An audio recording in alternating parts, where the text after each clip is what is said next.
ازيكم؟ انا سماح والنهارده راجعه لكم بفلوج جديد في شارع الغريم. بما ان رمضان خلاص على الابواب، كل سنه وانتم طيبين وبخير دايما يا رب.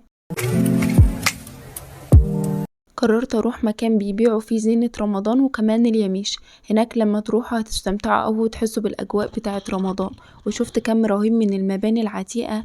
تعالوا الاول كده اقول لكم ازاي انا رحت. انا للاسف رحت بقطر ونزلت محطة الجيزة، ومن هناك ركبت مترو ونزلت محطة العتبة، ومشينا شوية كده لحد ما وصلنا للمكان. وهناك سألنا، أول ما تنزلوا على العتبة على طول هتلاقوا أماكن كتير جدا تقدروا تزوروها.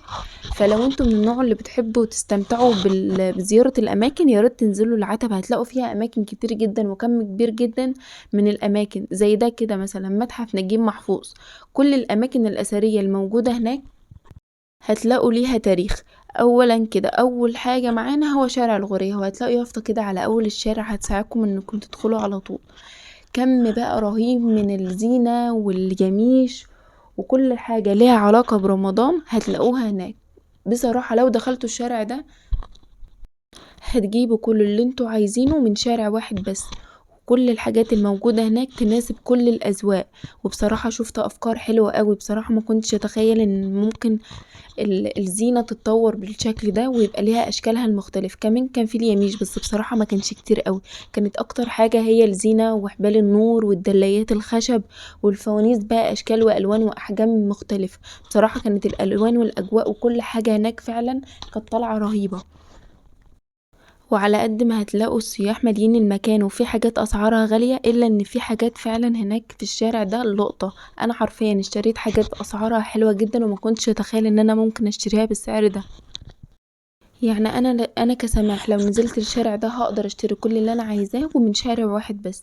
تعالوا بقى اوريكم الاماكن العتيقة اللي شفتها هناك. هتلاقوا هناك مجموعة السلطان الغوري، ودي بقى وكالة ومسجد ومدرسة وكتاب، فيها كل حاجة.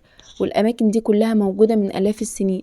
ومسجد المؤيد الشيخ، المسجد ده ليه قصة جميلة قوي يبقى اقرأوا عنها. وفي مسجد الفكهاني.